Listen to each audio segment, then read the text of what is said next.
تو حدیث ہے نا کہ جو استغفار بہت کرتا ہے اللہ اس کے لیے ایسے ایسے راستے بناتا ہے کہ وہ بندہ سوچ بھی نہیں سکتا. اور ایسے کیا ایکشنز ہیں کہ ہم اللہ کی محبت پا سکتے ہیں؟ علی بھائی ایکشنز تو بہت ہیں، لیکن یہاں پہ اللہ نے جو بات سمجھائی ہے یا جو سمجھانے کی کوشش کی ہے، جو آپ نے پوچھا ہے، وہ صرف پرسپیکٹیو چینج کرنا.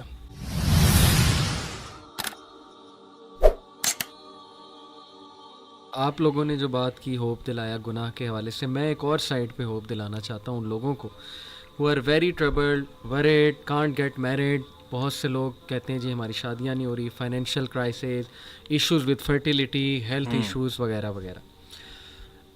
ابو ذر غفاری رضی اللہ عنہ کہتے ہیں کہ نبی صلی اللہ علیہ وسلم نے فرمایا، صحیح حدیث، کون سی ورس؟ وَمَن يَتَّقِ اللَّهَ يَجْعَل لَّهُ مَخْرَجًا وَيَرْزُقْهُ مِنْ حَيْثُ لَا يَحْتَسِبُ وَمَن يَتَوَكَّلْ عَلَى اللَّهِ فَهُوَ حَسْبُهُ. پھر ایک اور حدیث ہے، غالباً یہ حدیث قدسی ہے، حدیث قدسی ہے کہ مانگو، کھل کے مانگو. کتنا انڈر ایسٹیمیٹ تم اللہ کو کر رہے ہو، اتنا چھوٹا مانگ رہے ہو. کھل کے مانگو، اللہ تعالیٰ لارڈ آف دا امپاسبل ہے. میں یہاں پر ایک واقعہ سنانا چاہتا ہوں دل کو نرم کرنے کے حوالے سے، اسی آیت سے ریلیٹڈ مجھے یاد آیا. ڈاکٹر ایشان کا واقعہ ہے. ڈاکٹر ایشان ایک نیورو سرجن ہیں اور وہ فلائی کر رہے تھے غالباً سعودیہ سے کسی کنٹری میں، بہرحال کسی کنٹری سے دوسری کنٹری جا رہے تھے. راستے میں کہتے ہیں کہ بہت طوفان، ٹھنڈر، موسم بڑا خراب ہو گیا. جہاز ایک جگہ رک گیا، ایک ایئرپورٹ پہ بیچ میں. میں نے بڑی ریکویسٹ کی کہ یار مجھے پہنچنا ہے وہاں، میرا بڑا امپورٹنٹ کمٹمنٹ ہے، آپریشن ہے وغیرہ وغیرہ. تو پائلٹ نے کہا کہ نہیں ہم نہیں لے جا سکتے، آپ یہ ہے کہ کوئی کار کرا کے، جیپ کرا کے چلے جائیں، وہ قریب ہی ہے جگہ، اتنی کو دور اب نہیں رہی.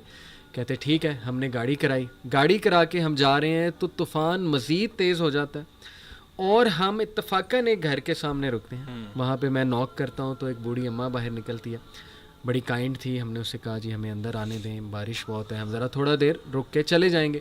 ہم نے اپنے آپ کو فریش کیا. دیکھتے کیا ہیں کہ ایک بچہ زمین پر لیٹا ہوا ہے گدے پر، اور وہ بوڑھی اماں بار بار اس کے سر کو دبا رہی ہے اور بڑا پریشان ہے اس کے بارے میں. کہتے میں نے پوچھا کہ کیا مسئلہ ہے اس بچے کو، تو انہوں نے کہا کہ اس کا کوئی برین کا مسئلہ ہے یا ایسی کوئی پرابلم ہے جو بہت مشکل ہے یہاں کے ڈاکٹرز کے لیے. تو انہوں نے کہا مجھے بتائیں، میں بھی ڈاکٹر ہوں، میرے بڑے واقفیت ہے. تو بوڑھی عورت نے کہا کہ ہاں ہمیں ڈاکٹرز نے ایک بڑے مشہور ڈاکٹر کا نام بتایا ہے، تو لیکن یہ کہ نہ میرے پاس ریسورسز ہیں، نہ میں کوئی مطلب کانٹیکٹ کر سکتی ہوں اس سے. یہ بچہ یتیم بھی ہے، میں اس کی دادی ہوں، اس کی ٹیک کیئر کر رہی ہوں. اس نے کہا مجھے بتائیں، میں اس ڈاکٹر کا پتہ کروں گا. You have been so kind to me. She said کہ ڈاکٹر ایشان. اللہ اکبر. وہ کہتے ہیں کہ اسی وقت مجھے رونا آ گیا. اور انہوں نے کہا کہ آپ کیا مطلب کر رہی تھی، آپ اللہ سے دعائیں کر رہی تھی، کیا تھا ایسا کہ اللہ مجھے یہاں پر لے آیا؟ ہی سیڈ کہ پتہ نہیں، میں تو بس استغفار بہت کرتی تھی، استغفر اللہ استغفر اللہ. اور میں اللہ سے کہتی تھی کہ اللہ ہم تو نہیں جا سکتے، بس کسی طرح تو ذریعہ بنا دے، بچہ تیرے سامنے ہے. تو حدیث ہے نا کہ جو استغفار بہت کرتا ہے اللہ اس کے لیے ایسے ایسے راستے بناتا ہے کہ وہ بندہ سوچ بھی نہیں سکتا. تو اللہ کی فوج کو انڈر ایسٹیمیٹ نہ کریں. اللہ کی فوج میں پھر کیا کیا چیزیں ہیں یہ آپ سوچ بھی نہیں سکتے. اللہ نے کس طرح انہیں وہاں لانا ہے، کیسے لانا ہے، کیسے آپ کی مدد کرنی ہے. وہی وَمَن يَتَّقِ اللَّهَ يَجْعَل لَّهُ مَخْرَجًا. تو میری گزارش ہے لوگوں سے وہ مایوس نہ ہوں، اللہ سے مانگتے رہیں، اللہ کو پہچانیں، اور اللہ کو پہچانیں. اور یہ بات یاد رکھیں کہ دنیا کی زندگی الٹیمیٹلی اصل زندگی تو ہے نہیں. یہاں جو مل جائے اس پہ الحمدللہ گریٹفل، جو نہ ملے وہ اللہ سے ہی مدد مانگیں کہ اللہ مجھے تقویت دے، اے اللہ مجھے پرسپیکٹیو دے، اے اللہ مجھے وزڈم دے، سکت دے. اور امید جاری رکھیں، نا امید کبھی نہ ہو. یقین کریں ایسی ایسی سٹوریز ہیں میرے پاس، ابھی ٹائم اجازت نہیں دیتا. جب میں نے تھوڑی سی ریسرچ کی، جو کپلز مایوس تھے اولاد کے حوالے سے، کس طرح اللہ نے انہیں اولاد دی ہے، وہ ایسی سٹوریز ہیں کہ آپ کے رونگٹے کھڑے ہو جائیں گے کہ امپاسبل سچویشن تھی، کس طرح انتظام اللہ نے کیا، کیسے وہ معاملہ پیش آیا. بس وہ اللہ کے کرنے ہیں. علی بھائی، لوگوں نے پوڈ کاسٹ سن لیا ہوگا اور وہ یہ سوچ رہے ہوں گے کہ اب ہم اللہ تعالیٰ سے کنیکٹ کیسے کریں. اللہ تعالیٰ سے کنیکٹ کرنے کے لیے آپ کو سب سے پہلے اللہ تعالیٰ کے بارے میں جاننا بہت ضروری ہے. جس طرح ذہان بھائی بھی بات کر رہے تھے، اللہ تعالیٰ کی معرفت، اللہ تعالیٰ کے بارے میں نالج ہونا بہت امپورٹنٹ ہے. صحیح. کہاں سے اسٹارٹ کریں؟ اللہ تعالیٰ کے کلام سے، اللہ تعالیٰ کے اپنے ورڈس، قرآن. اللہ تعالیٰ نے قرآن آپ کو بھیجا ہے آپ کے لیے. اور میں ایک بہت بڑی مسکنسیپشن ہے ہمارے معاشرے میں، خاص طور پہ پاکستان انڈیا میں، کہ قرآن سے نا لوگوں کو دور کر دیا. پتہ نہیں، مجھے سمجھ نہیں آتی کہ کیا ایسی ریزن بنی. لوگوں کو کہا گیا ہے جی، کیونکہ ہم لوگ اجمی لوگ ہیں، عربک نہیں آتی ہم لوگوں کو بائی ڈیفالٹ، تو ہمیں کہا گیا جی قرآن جو ہے نا وہ آپ تو پڑھ ہی نہیں سکتے, آپ کا تو مطلب وہ لیول ہی نہیں ہے, آپ کو پہلے فلاں فلاں کچھ کرنا پڑے گا. بہت سے لوگ ایسی باتیں کرتے ہیں, اور اللہ معاف کرے کچھ کائنڈ آف ریلیجیس لوگ بھی اس طرح کی باتیں کرتے ہیں. قرآن سے ہمیں دور کر دیا گیا. قرآن ہے عربک میں, آپ سب سے پہلے تو قرآن کا ترجمہ پڑھیں, ٹھیک ہے, اور دیکھیں کہ اللہ آپ سے بات کر رہے ہیں, کیونکہ یہ نہیں ہے کہ اللہ قرآن صرف علماء کے لیے نازل ہوا تھا. دیکھیں فقہ کے جو مسئلے ہیں, جو اس طرح کے مسائل ہیں, وہ ڈیفینیٹلی علماء کین ڈو, وہ ہم لوگ نہیں بتا سکتے. بالکل صحیح.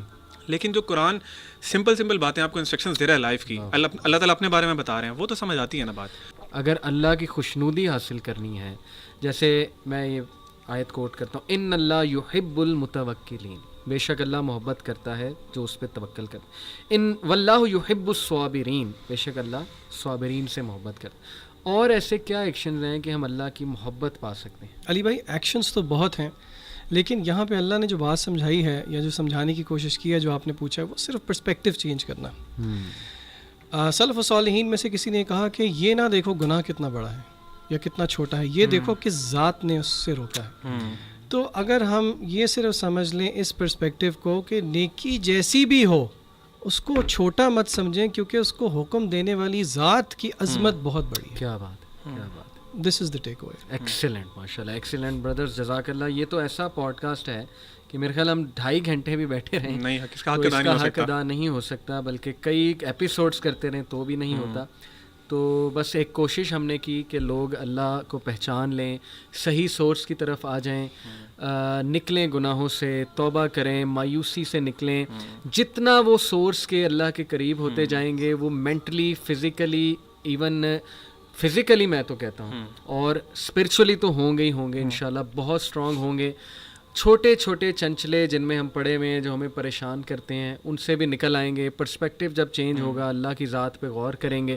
جیسے اکثر میں تو کاؤنسلنگ میں ٹیکنیک لگاتا ہوں, میں صرف ایک سوال پوچھتا ہوں, لیکن یہ ان کے ساتھ جو ذرا مسائل میں ہیں, جو مینٹلی بہت ڈسٹربڈ ہیں, وہ ایک الگ معاملہ ہے, وہ پھر دوائیاں وغیرہ سائیکیٹرسٹ کے پاس میں ڈائریکٹ کر دیتا ہوں. لیکن میں ایک بات انہیں کرتا ہوں, وہی جو آپ نے کہی تھی علیم, کہ یار یہ سارے غم ایک سائڈ پہ, تم صرف اتنا بتا دو کہ اگر آج تمہاری اللہ سے ملاقات ہو جاتی ہے, مر جاتے ہو, تو فیس کرنے کے لیے تیار ہو. سب سے بڑا غم پھر یہ ہے. تو واقعی لٹرلی کئی لوگوں نے مجھے فیڈ بیک دی کہ یار جب ہم نے اس غم کو اپنے اوپر حاوی کیا نا, تو ہم وہ پچھلے غم بھول گئے. یار یہ کون سے غم ہے؟ سب سے بڑا غم تو یہ کہ اگر اللہ کو ہم جواب نہ دے سکے اور آخرت خراب کر لی ہم نے, وہ سب سے بڑا غم ہے. تو بہت تقویت ملتی ہے. میں تو سمجھتا ہوں کہ یہ روح کی غذا ہے, تقویت دیتی ہے, سول کو اسٹرینتھن کرتی ہے یہ چیز, اور اس کی بڑی کمی ہے. جیسے وائٹامن ڈی کی کمی سے آپ کو پتہ ہے کتنے مسئلے ہوتے ہیں, تو میں سمجھتا ہوں کہ اللہ کا نالج, اس کی کمی انسان کو کمزور بنا دیتا ہے. تو انشاءاللہ آئی ہوپ ہمارے لوگ اس پہ غور کریں گے, نوجوان بھی غور کریں گے. جزاک اللہ آپ دونوں کا, بہت خوبصورت باتیں کی. سبحانک اللہم و بحمدک اشہد ان لا الہ الا انت استغفرک و اتوب الیک. والسلام علیکم و رحمۃ اللہ وبرکاتہ.